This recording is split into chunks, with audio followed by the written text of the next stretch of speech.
Congrats on getting beyond 1 million. What got you here won't always get you there. This is a podcast for entrepreneurs who want to reach beyond their 7-figure business and scale to 8, 9, and even 10 figures. I'm Brad Weimert, and as the founder of EasyPay Direct, I have had the privilege to work with more than 30,000 businesses, allowing me to see the data behind what some of the most successful companies on the planet are doing differently. Join me each week as I dig in with experts in sales, marketing, operations, technology, and wealth building. And you'll learn some of the specific tools, tactics, and strategies that are working today in those multi-million, 8, 9, and 10-figure businesses. Life can get exciting beyond 1 million. Nick Bradley, so glad to sit down and get some time. Brad, it is awesome to be here, sir. Thank you. Yeah, man. So give me a little background. I know the bullets, but give me a little background on how you got into business in the first place. Then we'll fast forward to that's today. That's a story. We can go back a while. So I actually started my first business when I was 18, and I'm 48 now, so we are going back a long time. And this was sort of in the 90s in Adelaide, South Australia. And Adelaide, South Australia is this like sleepy little town, sort of stuck between Perth and the East Coast, right? So everyone either goes to Sydney or Melbourne, or they go to Perth. Adelaide's not much going on. What it does have going for it, though, is there are a lot of professional services there. So you've got doctors, you've got stockbrokers, you've got lawyers and things like that. And when I was 18, I started a personal training business, so a fitness business. And what I was teaching back then was effectively what we would call functional training now, or CrossFit, that type of stuff. But before any of that was popular. And of course, now most people have the ability to have a personal trainer. But back then, in the sort of early 90s, this was a whole new trend. So I had this business that I started. It grew pretty quickly. I ended up having about 4 or 5 employees within the first 12 months of starting that business. And I ended up selling it. This is my first exit when I go back. I sold it for 3,000 Australian dollars. Wow. Which might buy you a Starbucks coffee or something these days. But you know, it's funny, like a lot of things happen. So my family were not entrepreneurial, or certainly my immediate family at that time. And everyone said to me, listen, why are you doing this thing? Why are you starting this business? Go and get a job. You know, getting a job is safe. So I had this kind of weird sort of moment where I thought, well, what am I going to do? I can't really stay in this environment anymore. The personal training business could have grown and scaled. I had this conflicting thing going on with what my immediate environment was saying. So I sold the company and I went to Sydney, and I got connected with Rupert Murdoch's nephew, a guy called Matt Hanbury. Now, again, as I said, when you're a personal trainer, you have high net worth people coming to train with you. So doctors, lawyers, stockbrokers. And the connection to Matt Hanbury was via one of my clients. So I turned up and had a conversation with Matt. Didn't know much about what was going on. I knew he was in magazines and publishings and newspapers and things like that. And I ended up impressing him for whatever reason. And I got the job as marketing manager of Men's Health magazine in Sydney, Australia, within about 3 days of being there, right? So I sold my company, had a little bit of cash, got this amazing job. First job, really. Bizarre. And why? How did you get a marketing manager position coming from being a personal trainer? So it was Men's Health for starters, right? So there was the fitness background, but there is a story to this. So I turned up and I met Matt, and Matt, you know, like you would imagine the Murdoch family is, like they're kind of all over the place, visionary, like, you know, big thinking. So I only had like 5-10 minutes with him, but he then had me meet his marketing director at the time, a lady called Sandra. And she was like, listen, you know, there's all these people who are really qualified, you know, you've come via Matt, so we'll give you a chance. We're going to be making a selection this week. Come back for an interview. So what I did is I went home that night and I literally wrote a marketing plan. Now I had studied marketing at university, but I hadn't done it before and things like that. So I had a little bit of background, but I remember staying up all night. So at 4:00 in the morning the next day, I submitted this sort of 30 or 40 page document, which had brand strategy and all these other bits and pieces. And at 11:00 that morning, they called me and said, you got the job. Wow. I know. It was one of those things where I learned that, do you know what, if you go all in, like, you know, I said, I'm going to get this job. And I worked for hours and hours that day and night to get it, and then got the outcome. That's awesome. Yeah. To date, I know I just had a conversation with somebody here where their strategy in general is they've got an in-house media team, and they will go take other people's content and chop it up and make these amazing videos, deliverables for free. And that's the introduction. That's how they get attention of the people that they're trying to court. Yeah, and this was 1994 or something, 95 when I did this. And you know what I said to myself though was, I'm going to do everything I can with the opportunity that was presented to me in this moment to get it, so that if I didn't get it, I knew that I couldn't do anything else. That was my mindset. I still remember that. And that strategy, if you like, I've used multiple times since when the same thing has been presented. You know, I've got this opportunity, I've got a limited amount of time. What can I do within this window to make sure that I'm not going to feel like I let myself down? So yeah, that was the first learning. But yeah, I mean, I spent years within media. So I ended up working for News International, reported into Lachlan Murdoch, so Rupert Murdoch's son for a while, got involved in corporate strategy and bits and pieces. And then I went to work for one of the biggest competitors to News International, a business called EMAP, which stands for East Midlands Allied Press, a UK business, but they had a subsidiary in Sydney. And I worked there for a number of years on magazines like FHM. I don't know if you've ever heard of FHM. It's for Him magazine. It's like we called it a lads mag. I'm trying to put this gently. It's not quite Playboy, right? But it was crazy levels of stuff. It's like Maxim, right? Exactly the same. Yeah. Okay. Yeah, there was a few of them around at the time, and FHM was the UK version of that. Yes. In the UK, it sold over 1 million copies a month. Wow. It was a behemoth of a brand. Even in Australia, which was a smaller market, we were doing 250,000 to 300,000 copies a month. And I was heading up marketing for that. And I was also heading up marketing for Empire magazine, which was a movie magazine, and all these other sports titles. And that was just a crazy time. And we were doing things like, I suppose you would call it guerrilla marketing these days, but back then it was just trying to do stunts, PR stunts. And on a Friday afternoon, I did a partnership with one of the big radio stations in Sydney, and we had this thing called the FHM Shout, which we would basically name a pub somewhere in Sydney. We call it out at 4:00 and we say, listen, everyone turn up to this pub. We'll be there. We'll put some money behind the bar. We'll have all these promotional girls there and whatever else. And so I literally used to have to turn up to these places with $10,000 in my back pocket of cash. Whoa. And we'd just turn up to like the Coogee Bay Hotel. All these people would just go there straight away. We'd get obviously the hotel lined up beforehand. And we took the brand from number 3 in the market to number 1 in about 9 months, just by doing stuff that was hard to replicate. It wasn't traditional marketing or anything like that. And then that was so successful for EMAP that they then invited me to come to the UK, seconded me over to then be the brand director across all the car and motorcycle magazines for the group. And that was a massive role. It was supposed to be for 9 months as a secondment initially. I ended up staying there. I've now been there 20 years in the UK. And lots of stuff's happened after that. But I'll pause there because that's my foray into business before obviously what I do now. Yeah, wild ride. Yeah, it was good fun. I do love the committing and going all in to get the job in the first place. Yeah. Yeah, I like that approach in life. So you had the personal training thing, and I know that, the gap that we're bridging ultimately is you spent a bunch of time in private equity. Yeah. And a bunch of time helping companies exit. And that's right. Sort of a big chunk of your world now as a result. Did you run a company before you got into private equity?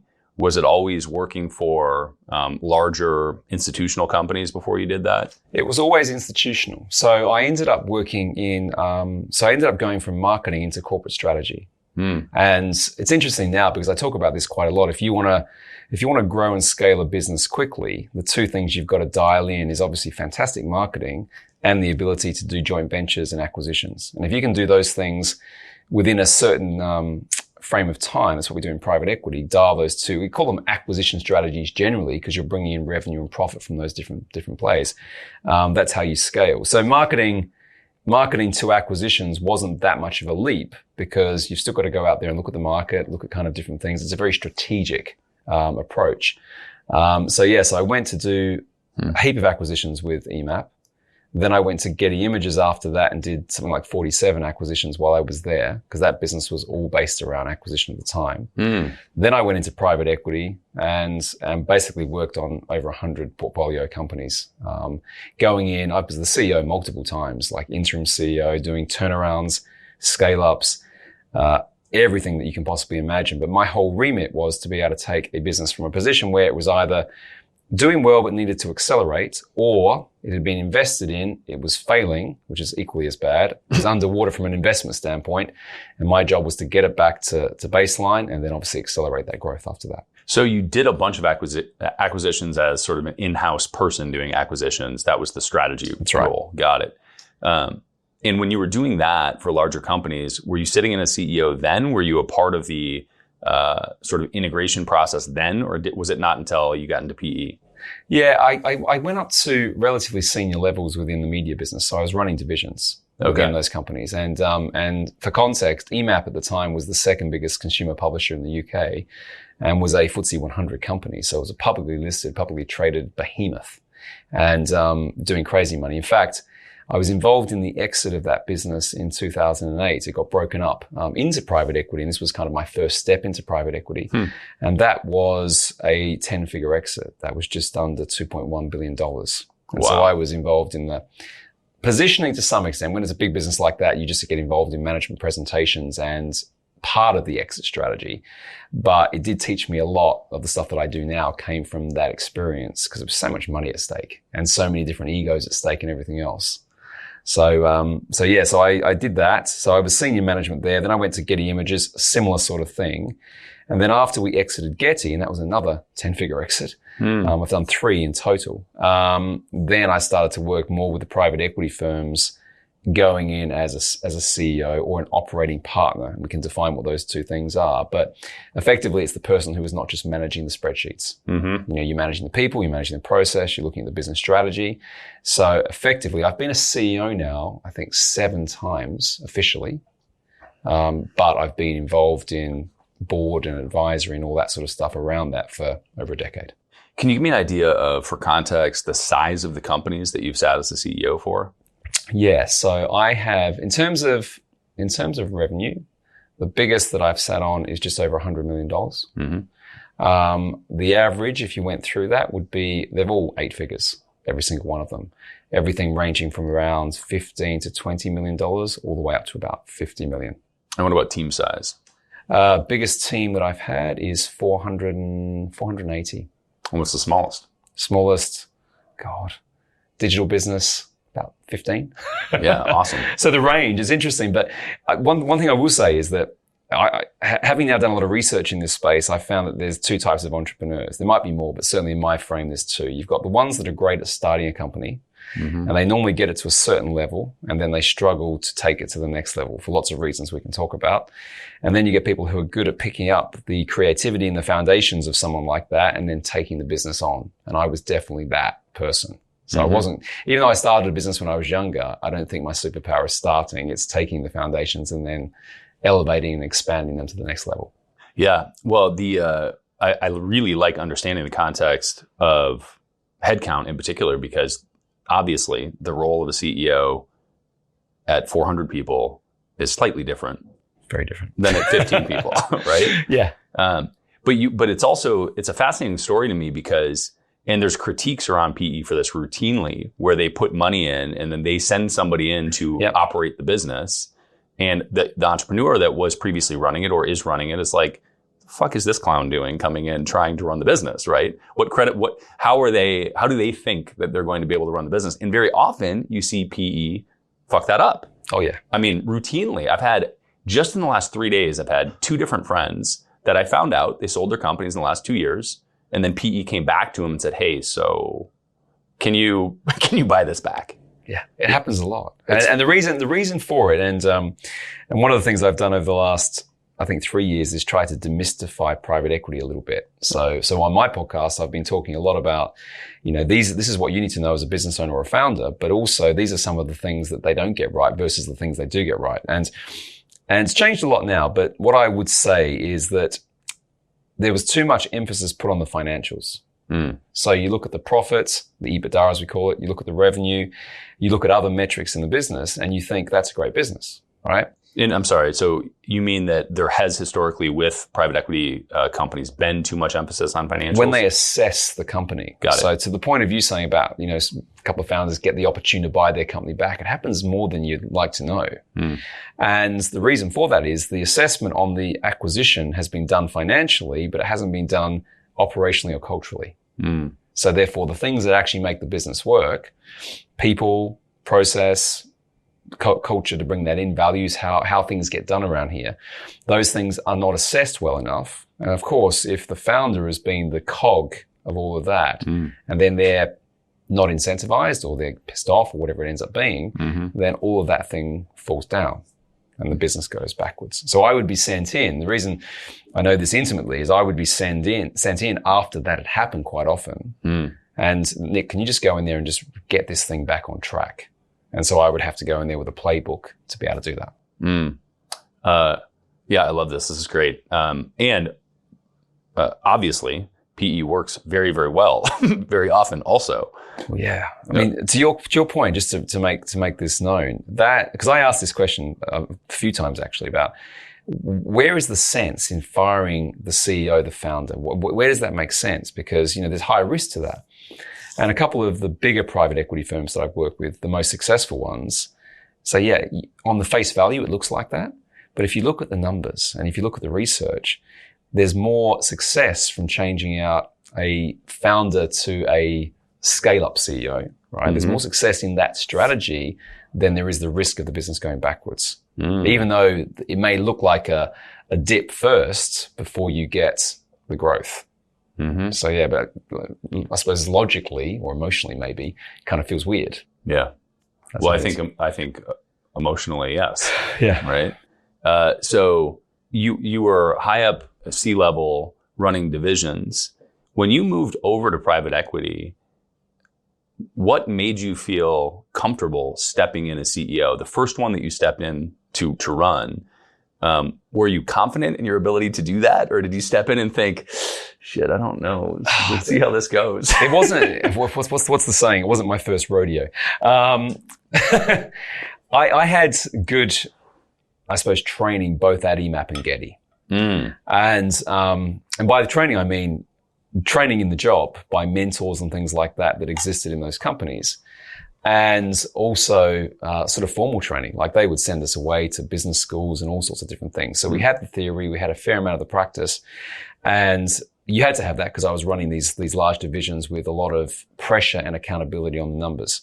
So when I went to private equity, I was first effectively what is called an operating partner. Now, an operating partner is the person who sits on the board. So every time you sell a company, and often it happens when you get venture capital funding as well, in order to protect that investment, a board will be created. And a lot of visionary founders hate that because for the first time, they've got a boss, right? They've got this thing, people sitting around in some form of governance or entity telling you what you need to do or asking stupid questions, right? But that's how it works. And I'll get into that in a bit later. So I would be on those boards as an operating partner. Now, the operating partner is kind of like the CEO that's not the CEO, right? So it's the person who sits on the board who has run big P&Ls before, has managed big teams, has had to hire and fire, build culture. But you're effectively there to mentor the founder or the CEO in the business that you're representing, but also ask the questions that probably are the challenging questions. So to your point, like when I was injected in to be the CEO, which didn't happen all the time, but it would happen when things weren't working, I was always coming from a place where I had a relative knowledge of the strategy of the business and what was going on from those board conversations. The bit that I didn't know very well was what's actually in the business. So when you walk in the door and you have to sense the culture and you have to see what's going on, that's the bit that was a bit intimidating at times. And there's a funny movie, it's called Up in the Air with George Clooney. Where he flies around and sort of sacks people and does all this sort of stuff. Yeah. And I sort of think back to my my stint when I was at Getty. I was literally on planes all the time, going into companies, having to walk in the door. People knew kind of what I was there to do. And it was weird. Like, it was like selling your soul a little bit. But once you got into it, you'd have to find the people who bought into the vision of the company, who still wanted to be there.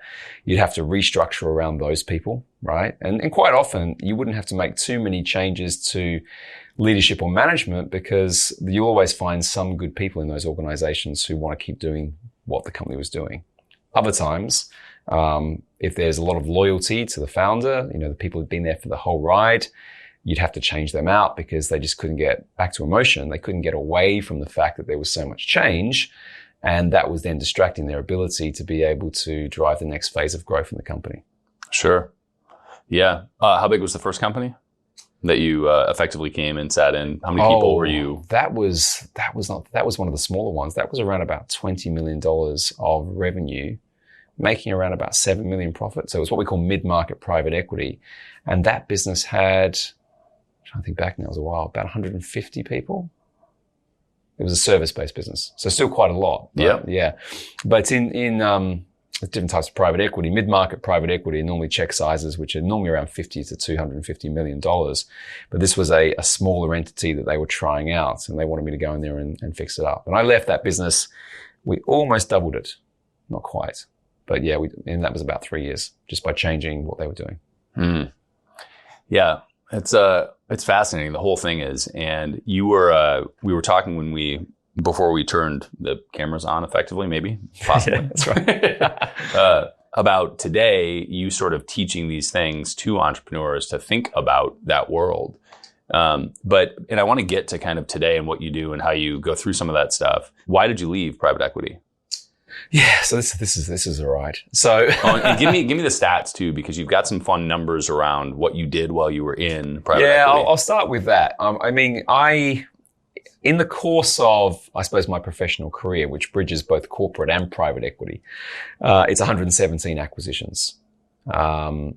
And that's not like, that sounds like a big number maybe to a lot of people, but I know people have done double that amount when they've been just in private equity the whole time, buying businesses. I suppose my experience is slightly different because I would ultimately go into some of those companies as opposed to just do the transactions. So I was going deeper than what a lot of people do. And I've been involved in totality with 26 exits now.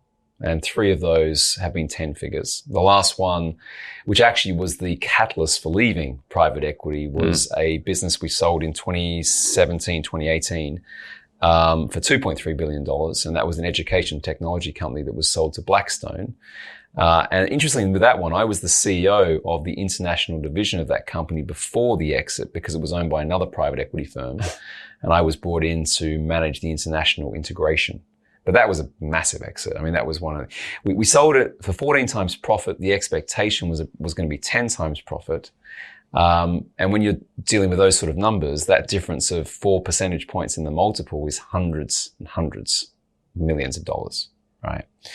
So that was that's what I've done. But, the reason I left, and it's interesting. So private equity, you're dealing with such big numbers. Right. And there's particularly some of the stuff I was involved in, and you've got egos like you haven't seen.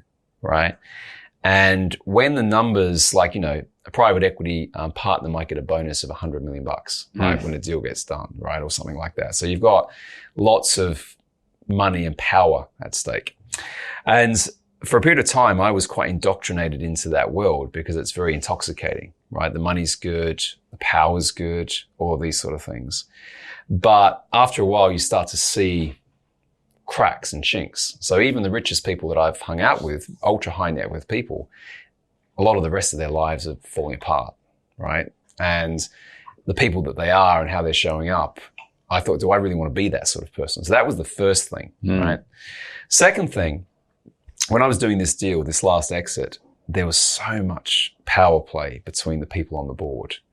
And I was supposed to walk out of that with a lot more money than I did. Made a bit of chunk of cash, but there was a massive fight I was having internally with another person trying to sort of attribute power within that deal. And that was starting to affect my health because I was based in the UK and they were based out in Boston.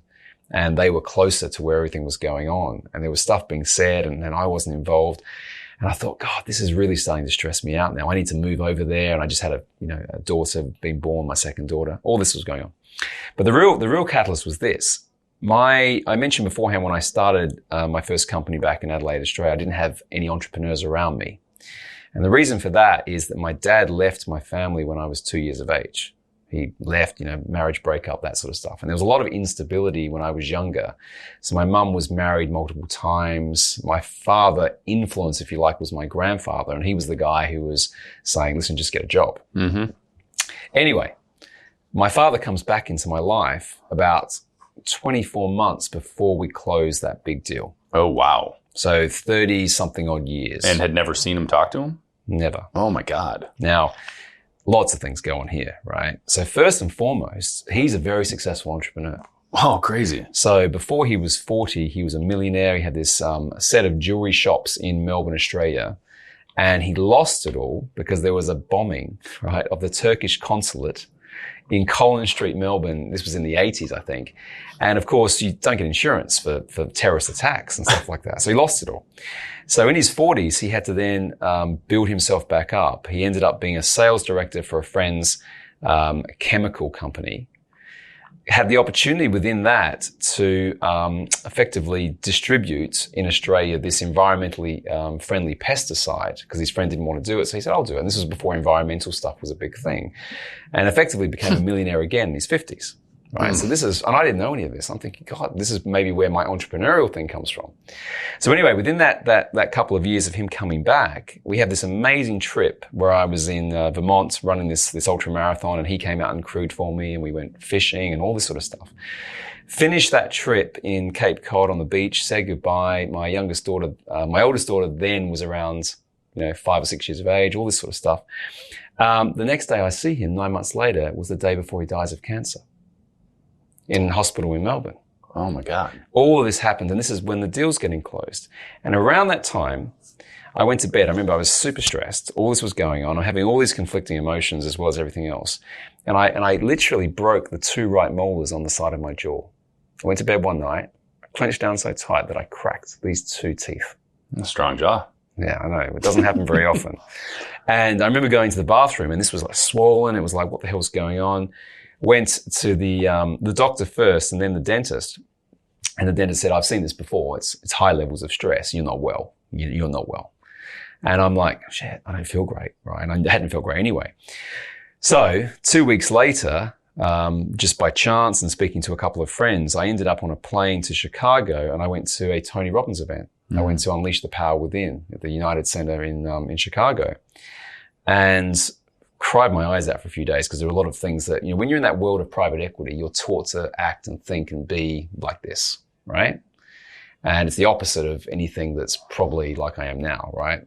And so at that event, sort of starting to learn a little bit more about who I am and what I can be, I made the decision to quit private equity.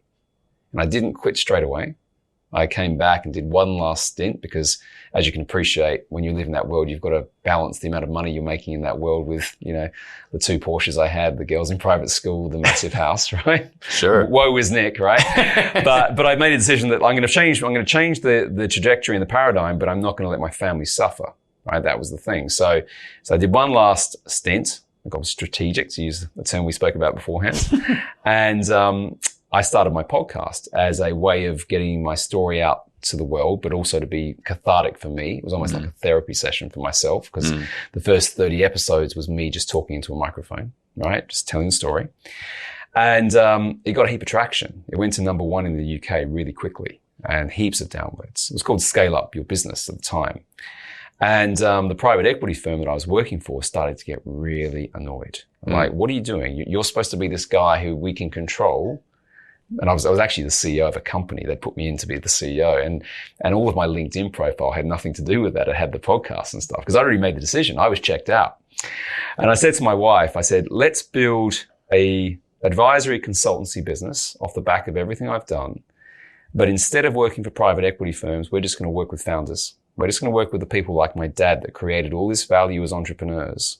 And we're going to help them understand how when they sell their company for life-changing money, freedom, impact, whatever that is, the value goes to them, not to the private equity firms, because there's a massive imbalance there.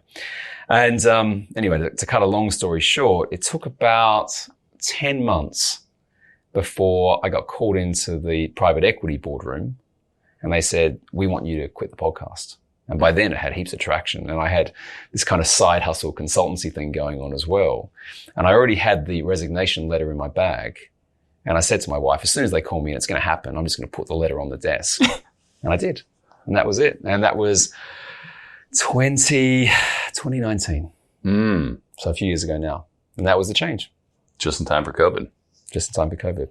That probably was a fantastic thing to do just before COVID, because you had then alleviated the need to actively participate in this horrifically volatile, crazy economy where you were expected to managed by the numbers? I just couldn't do it anymore. So, it's one of those things like COVID, that actually was good for what we do now.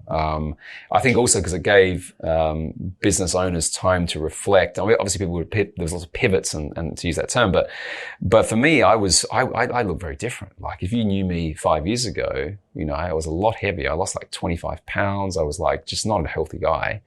And as soon as I made that transition to, I suppose, live how I wanted to live and make a bigger impact, then everything changed with my psychology as well. So, well, I mean, because I'm me, I have to dig into your little throwaway comment about running an ultra. No. So were you overweight running the ultras or the ultra, or was this after you had made a choice on health? I've done 67 marathons and 24 ultras over the course of a decade. So wow. I ran, I think it was 2010.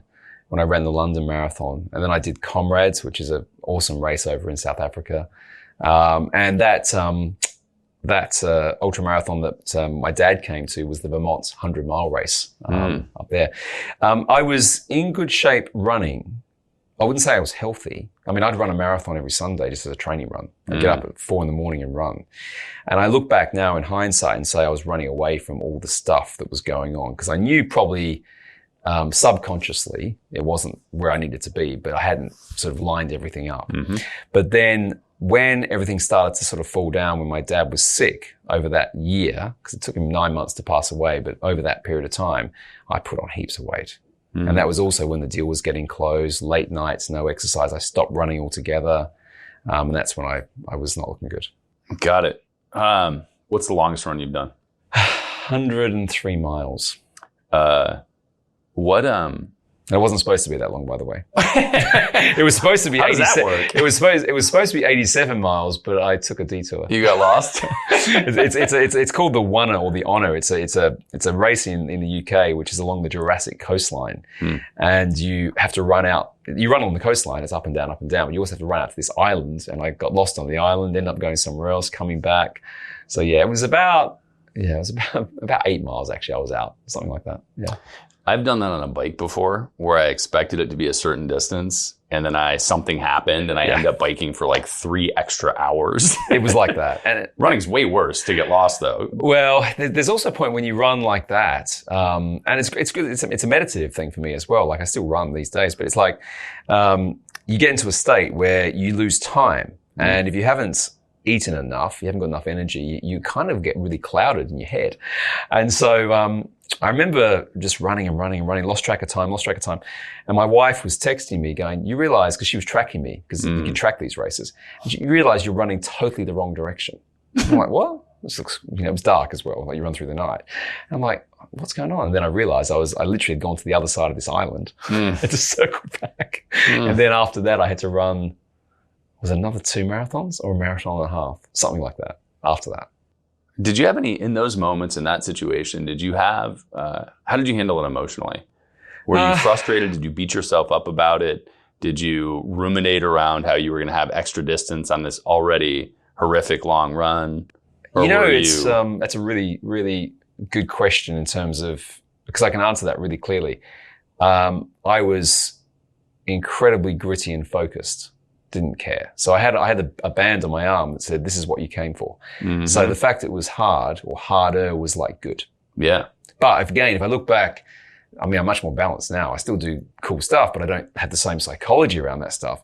Back then, it was almost like training myself for the warfare that would happen in the boardroom table. And so if it was harder in that, then, as soon as I turned up and had to negotiate a big deal and stuff like that, it was fine. I mean, we talked before you pressed record that when I was in this event a couple of days ago, I was asked about this exit, the 2.3 billion one.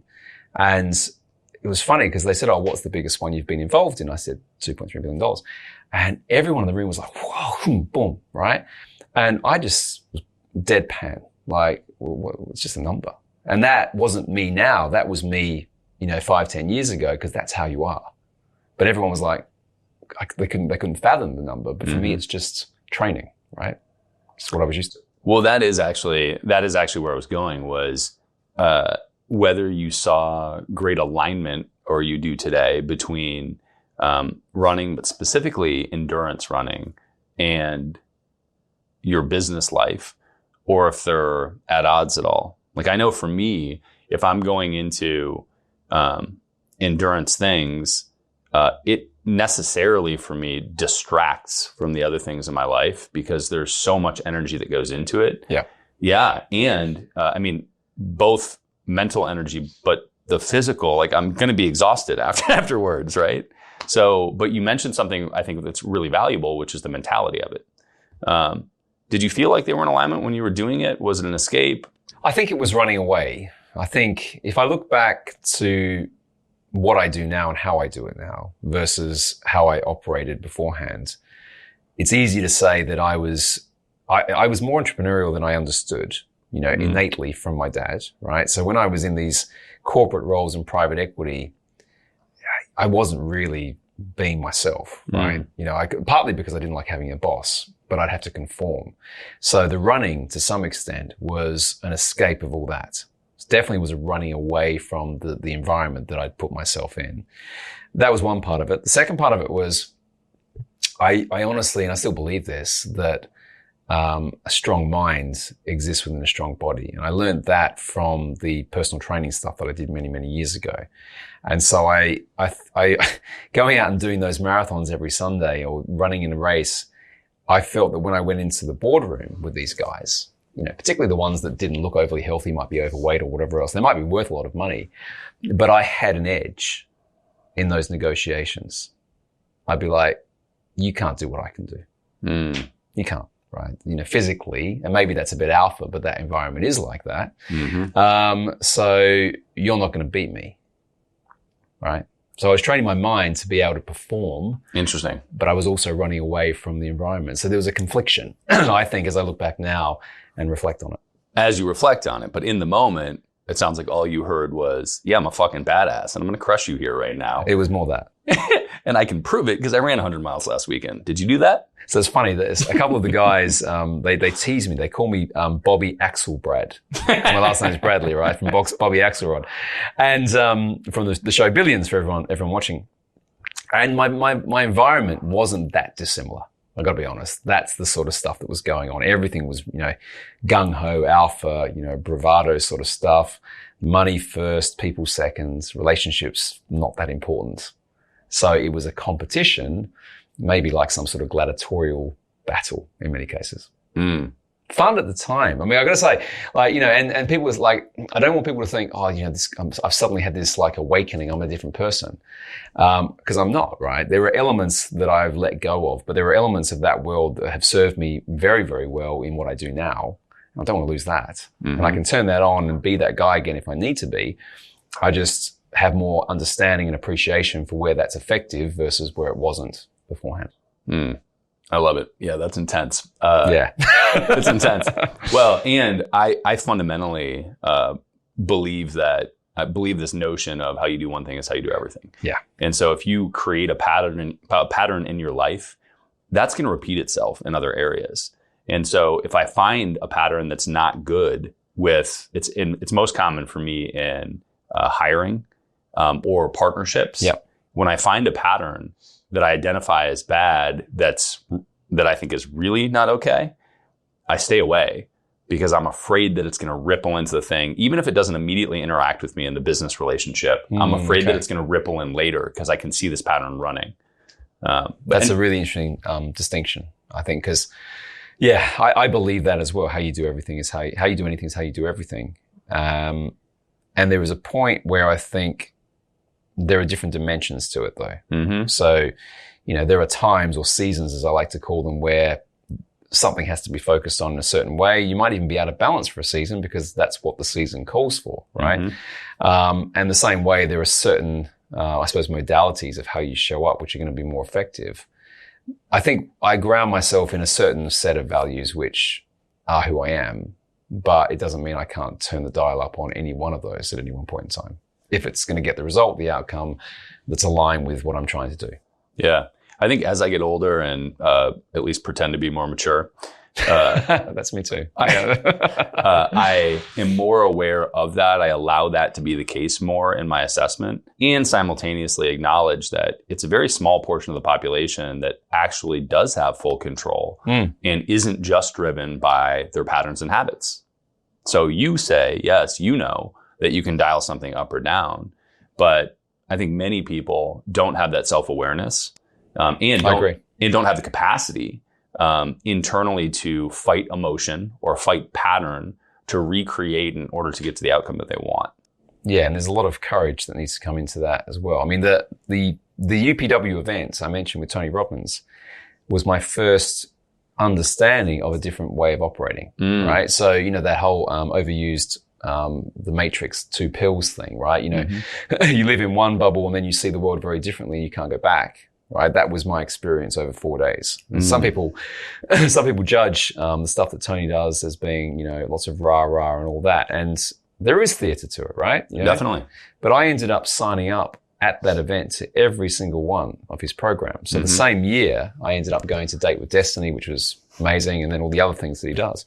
To be in that environment, just to kind of probe a little bit more. And once I had some different tools that I'd learned that I had never heard of before, even appreciated, I've just consistently used those tools. So to your point, once you understand that there are different things that you can do to control your emotional state, and you practice that and play around with it and understand the different, I suppose, parameters for yourself, then you feel more confident to be able to do the things, I think. Certainly, so I wouldn't have been able to do what I'm doing now had I not gone through that Tony Robbins experience. Yeah. No way. Yeah. Because I would have been stuck in the bubble and I would have been too scared to try and work out what life was like outside of that. Yep. Too comfortable in that way. Well, my path is similar from a Tony perspective. I actually found out about him when I was 20 in sales. Oh, wow. Okay. Yeah. And listened to his CDs in my car when I was out selling, went through Personal Power when I was 20, but then didn't do anything until I was probably 30, early 30s. Yep. And went to a UPW and then cascade. Click. All of the Tony Robbins stuff for the next year and a half, probably. Yep. And one of the things that I also tend to believe is that it's certainly the gaining this new lexicon, this new set of tools that helps you navigate things in a different way.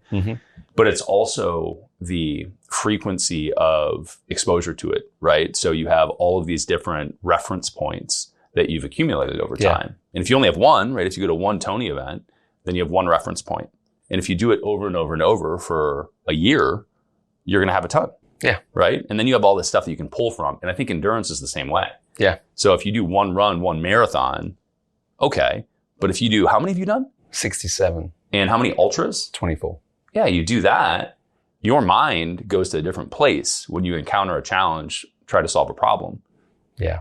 And I, the way I think about it, which you just spurned the thought of, is it becomes part of your identity because you build it in, you hardwire it, right? So I'm similar to you. I did read Tony's books when I was in my 20s, and I didn't understand any of them. And of course, when he says put the book down and do the work in the book, I never did any of that stuff.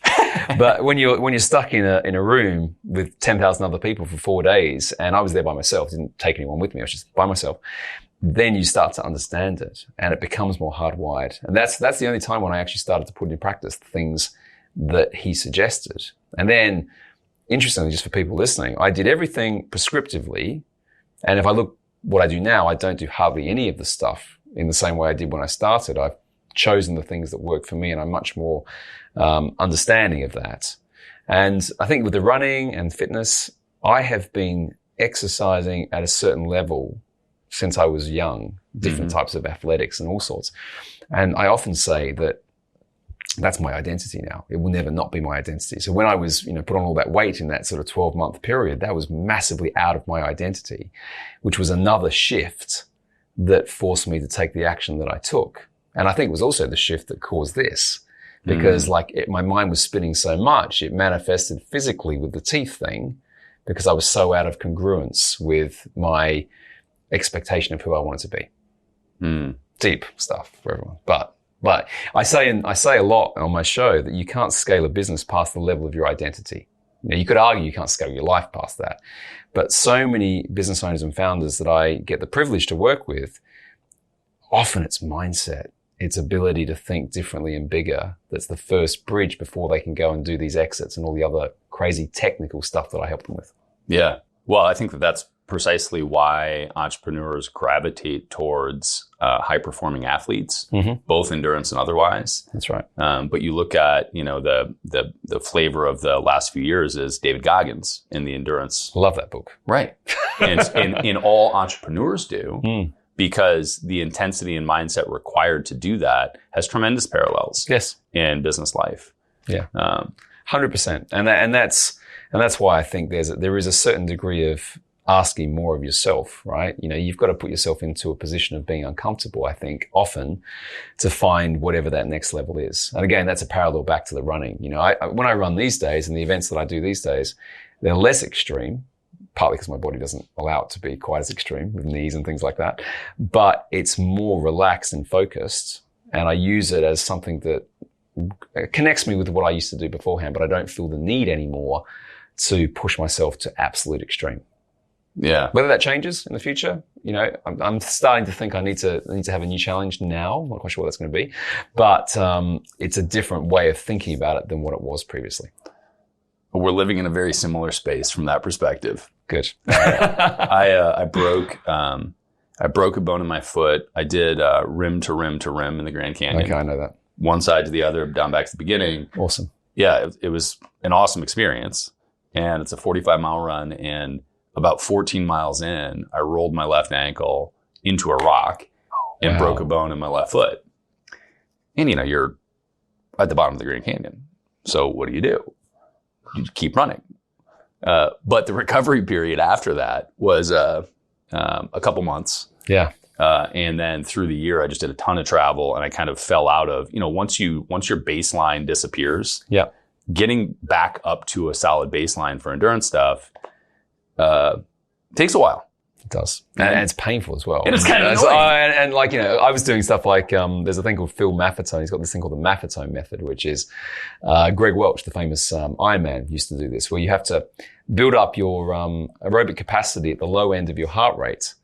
And then you effectively get faster at the low end of your heart rate. So when you're doing these long events, you're effectively burning fat as opposed to have to relying on glycogen and sugar.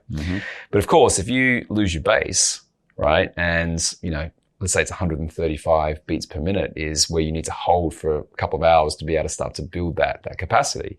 You might be walking or running up a hill, and all of a sudden your heart rate goes up, and then you've got to walk the hill. And I remember I spent years getting to a point where I could run these ultras without having hardly any food. Like I was just living off, fat stores. Oh my God. I know it's slightly off topic, but now when I get back into it, I'm trying to do the same thing again, thinking, God, do I really want to spend 2 years building back to that? Right. The answer right now is no. The answer is I just want to compete, have fun, not necessarily go as hardcore.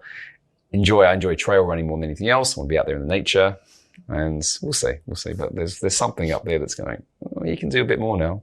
You're turning 50 in 2 years. Maybe go back and do that 100-mile again in Vermont 10 years later. Well, call me. And call me. And I want to talk about the nutrition side of it, because while our entrepreneur friends probably couldn't give less fucks about that. Yeah, I'm sure they love that bit. I want to talk about it a lot, because, the condition of your body, like the conditioning of your body to get you to an endurance event, your mind, and then fuel. Yes. Are the three major elements of doing endurance. That's exactly right. And the food management and the fuel is such a big deal. It's like cash flow in a business, right? Yeah. Like you can't just ignore it. Well, and it's like it has a massive impact on your performance. The other thing I'll say, because I think it's relevant to business too, is, I hired the best coach I could afford at the time, and this was a guy based out of Australia, and he was coaching me. He'd run and won lots of ultramarathons. And so winning ultramarathons is a whole nother world, right? Yeah. Well, I wasn't winning, but I was placing. Not quite top 10. That's impressive, man. If you're actually competing in those things, it's again a totally different mindset. Yeah, I'm just going to get done with it. If I was in the top 20 of a race with say 400 or 500 people, that would be good, right? It's a big deal. And I had a few of those. More often than not, I'd certainly be in the top 5%, of a race, 5-10%. So I was comfortable with that as well. But so that's why I was investing in the performance, because then it wasn't just about the experience. Like the psychology I said at the boardroom, I had to win these things. Or, I wasn't physically as gifted as others, but to go in these races and, often I'd be like in the bottom 100, the top 100.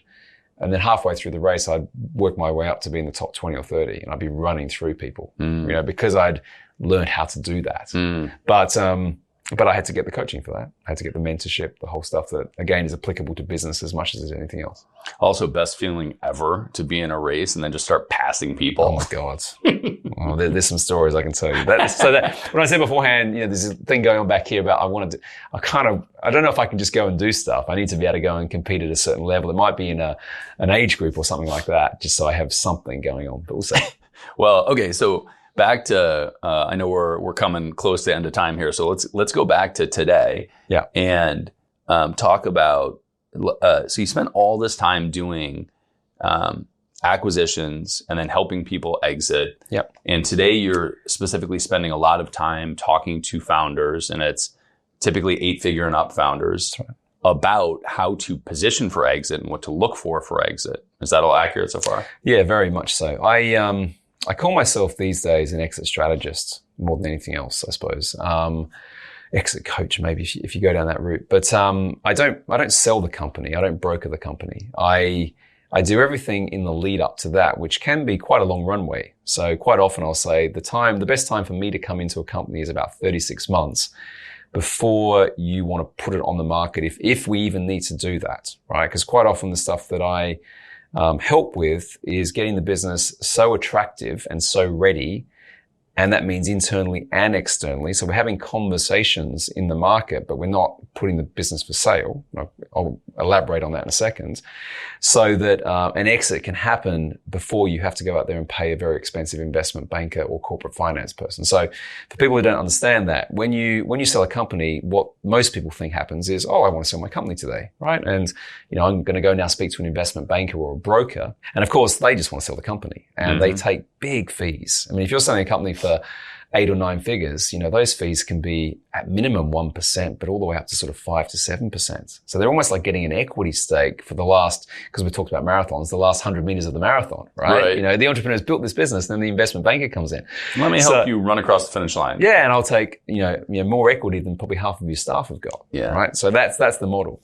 So what I do is I'll go in, usually around 3 years beforehand. And the first thing we do is we look at the value of the business today. So we do a valuation on it. We look at the number that the team or the founder wants to exit for. So my belief is, wherever your starting point is, you can get to that number. It's what you do to build value in the business in order to do that. And then we have the delta. So we know that the business is worth this now. We know that the founder wants to take this amount of money out. So we know financially how we need to gear the business, and we can work back from that. How do we scale it? Well, we get really, really good at marketing, acquisitions, so marketing and sales. And then we look at strategic partnerships, and we look at acquisitions to build up the revenue, customer base, and all of those sort of things. And then the second lens we look at, which is super important, is we assess, I mentioned before, readiness, which is effectively 4 things. It's the quality of the people and the structure that you have in the business. We call that human capital. It's the processes, the systems, any technology that's driving automation and efficiency. We call that structural capital. We look at the customer base, how much recurring or subscription revenue is coming in, long-term contracts, making sure there isn't over-reliance on too fewer customers, and that's called customer capital. And the last thing we look at is the culture, the brands. Sometimes a business can have value even if the financials are poor because the brand is so strong. And we call that social capital, and we assess the whole thing. And so over the course of that sort of 36 months, broken down into sort of 90-day increments, we work on various things in the business to keep building the value. And the way I look at it is if a private equity firm or someone came in and they had to kick the tires on the business, you've done everything in advance so that it is a stunningly beautifully built thing at the point when you decide to put it on the market. And I'll finish by saying what that does, and this is the big thing, is a business is valued either on its profit or its revenue, depending on whether it's more tech-enabled and other dynamics in the market. But the multiple, so that's the number that profit or revenue is multiplied by to get to the enterprise value, which is the number you sell your company for, that is a range. It's not an absolute. And the range is dictated by the market. You can't control it. But what you can control is at what point you sit on the range. So just to use some basic sums, let's say it's a small business that's doing 5 million profit and the market range is 5 and 10. Okay, so there's meaning 5 to 10x. Yes, exactly. So if you've got a company that isn't that transferable, some of those things I mentioned aren't built effectively. If you can sell it at all, because sometimes businesses that are good financially can't be sold for lots of different reasons, you might sell that for 5 times 5, which is 25 million. Okay, that might be great. You might say, that's the number. I want 20 million. That's my number. But if you spend a bit of time working on those things I mentioned and you're kind of best in class versus the market, you might sell it 10 times. Okay, so 5 times 10 is 50. So by investing a bit of time just getting the business ready, the delta that you can take from that is 25 million, right? So I often say, is there a better use of your time or money or whatever in the space of a few months to make that life-changing result? And most entrepreneurs, business owners don't understand that, but they go, wow, yeah, absolutely. And then the business is going to sell. It's going to sell for the highest multiple and everyone's happy. That's what I do. Simple as that. Yeah, right. It sounds easy. So you mentioned two things a couple times, which were strategy and marketing. And what seemed like a synonym to strategy was acquisitions. Yes. Is that always part of the play for you when you're looking at, hey, how do you get to exit? Are you always looking at who can you buy to plug a hole, to add value, to make the company stronger? I'm always looking, so I created this equation, if you want to call it that, which is organic growth plus strategic growth will drive exponential growth. Okay. And a little bit of that is influenced by some time I spent with Jay Abraham on the exponential side.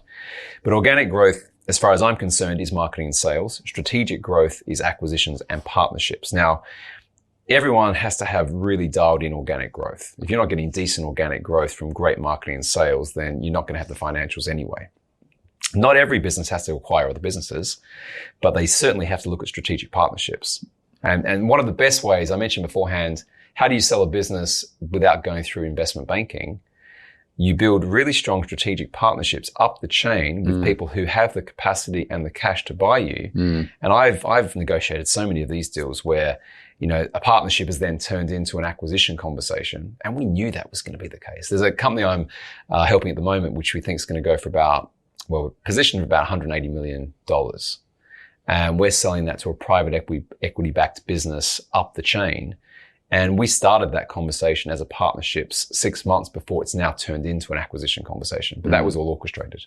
So you don't have to do acquisitions, but if it feels right and the foundations in the business are dialed in and you're on that pathway and you want to buy your suppliers or customers or even buy some of their assets, like a customer list or whatever, my advice is you've got to add that, you know, at least to the strategic thinking, because it could increase that multiple and that exit for you by millions just by making a couple of almost last minute moves. That's great.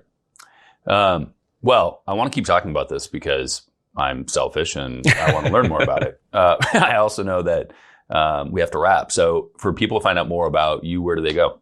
Yeah, so my podcast is now called Scale Up with Nick Bradley. So it used to be called Scale Up Your Business, but you can find that on iTunes and Spotify and all of that. If they want to learn more about me and my story, my website is scaleupwithnickbradley.com. And then the consultancy that I run is highvalueexit.com. So you can check those websites out. Heaps of different resources there and some of the stuff I've spoken about. And the one thing I will say, because I know there are probably different levels of entrepreneurs listening to this, I started the podcast talking to everyone about the playbook. So if you go back, there's like 300 episodes there. Those first few ones, I've got everything like how to be a great CEO, the difference between direct response and brand marketing, how to build great teams. And I often say to people, if you want to kind of just learn how to fix something in your business, there's probably an episode that I've done there to be able to help. I love that. Well, certainly this audience will get a ton of value out of that. So great place. Mr. Bradley, love spending time with you, man. Mate, it's been awesome. Great to connect to you, Brad. I appreciate you. Appreciate what you're doing. And yeah, great to build a friendship and a collaboration with you. Love it. Till next time. Thank you. If you learned one thing on this episode, Share it with another entrepreneur. They need to hear it. Also subscribe so that new episodes just show up on your phone. It's a lot easier that way. And if you want the really good stuff, check out our free BAM! Tactics and Strategies course. It's where we curate the best tips, tricks, and tools that our guests know, whether they've shared them on the podcast or not. Just go to beyondamill.com. You'll also find previous episodes and show notes at beyondamill.com.